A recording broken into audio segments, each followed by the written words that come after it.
Shri Guru Charitre, Chapter 30. Vairagyabodha.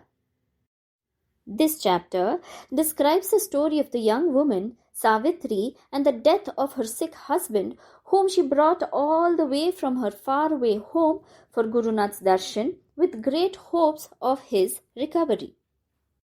Siddhamuni continued the narrative to Namdarak, describing the glorious account of the Leelas of Guru Nath. Guru Nath's name and fame was increasing day by day, and it started spreading over the whole country. People from all regions, even from the farthest parts of India, started visiting Ganagapur for Guru Nath's darshan and for seeking his blessings. Whoever came went back with their hearts filled with great satisfaction and a sense of fulfillment in life, and with peace and joy. Everyone returned with a deep conviction that Guru Nath, though physically staying at Ganagapur, is ever with them wherever they be living, and is ever providing his protection.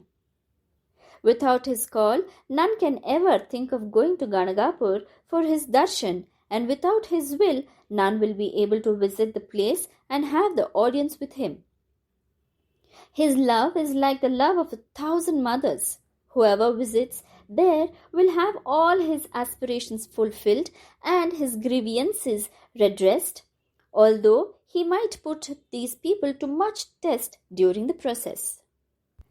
There lived in the town of Mahur a Brahmin who was quite well-to-do and rich. His name was Gopinath. His wife gave birth to many children, but none of them survived.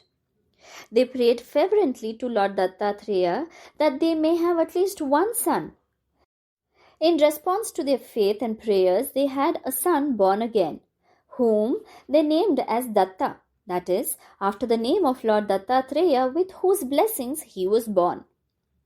The boy was very healthy and free from any ailment. The parents were very happy. When the boy was 5 years of age, his thread ceremony was performed. When he was 16 years of age, he was married to a girl whose name was Savitri and who was very beautiful. The young couple were leading a very happy life. After 4 years of happy married life, the young man unfortunately fell ill seriously. The parents consulted many Vaidyas and tried various treatments, bearing a lot of expenses. But there was no improvement in his condition. In fact, it was deteriorating day by day. The young wife thought that if she could take her husband to Ganagapur and pray to Sri Narasimha Saraswati, his life could be saved. She felt that was the only hope for her. She expressed the same to her parents-in-law. They did not want to stand in her way.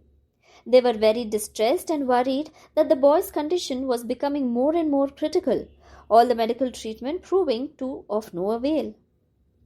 They also felt that only divine grace, if at all anything, could save their son, and that they should let their daughter-in-law do whatever she felt was the best course. The young wife told her husband that she would like to take him on pilgrimage to Ganagapur for Sri Narasimha Saraswati's darshan, and that would certainly restore his health. The young man, with tears in his eyes, started saying how distressed he was, not for his illness, but considering that he had not been able to give her any happiness, and had to see her toiling all the time looking after him and his needs. Savitri reassured her husband that she was very happy in doing service to him, and was prepared to make any sacrifice so that he recovered soon from his ailment. She said that troubles do come in life as per one's karma. No one can escape it altogether, but with the divine grace, it should be possible to overcome it. She said she had all hopes that Sri Narasimha Saraswati would rid him of his illness by his grace and would shower his blessings on them. Comforting the parents-in-law, telling them not to worry at all, and assuring that she would certainly bring her husband back to them safe and fully restored in health soon, she set out on her pilgrimage to Ganagapur along with her husband. The couple, after great difficulty, reached the outskirts of Ganagapur, and although the wife was very exhausted, she was highly elated that they could reach the holy precincts. She left her husband in a place nearby, asking him to rest and saying that, meanwhile, she would go into the town first and find out the whereabouts of Gurunath and would come back to take him along with her for the darshan. She went into the town and was told that Sri Gurunath had gone to the Sangam. She came back to the place where she left her husband for rest. Alas! The husband, because of exhaustion of the journey, possibly accentuating his sickness, meanwhile collapsed and died. She was aghast and broke down completely with grief. Savitri was not able to withstand the situation. She started crying aloud.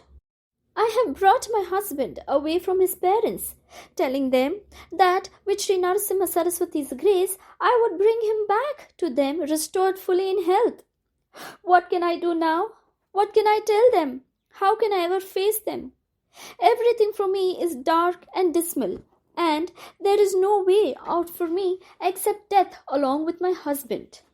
She was furious at Gurunath and started shouting, You have belied all my hopes. All my faith in you has been misplaced.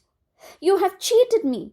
Before I end my life, I will tell everybody and proclaim to all how you betrayed me and my hopes. I fancied that you were Mangalamurti. Instead, you have proved to be the very opposite. You are heartless. After giving vent to her wrath against Gurunath, she fell on the body of her husband and burst into sobs again. Oh, my beloved, why have you left me? Didn't you know how much I loved you?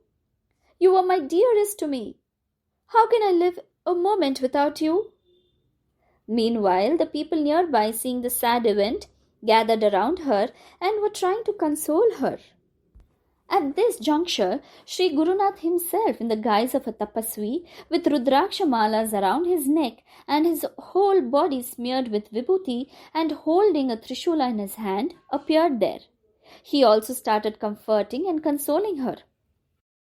He told her, Who can escape prarabdha karma? Death is inevitable for whoever is born. Some die early and some die later, but none can escape death.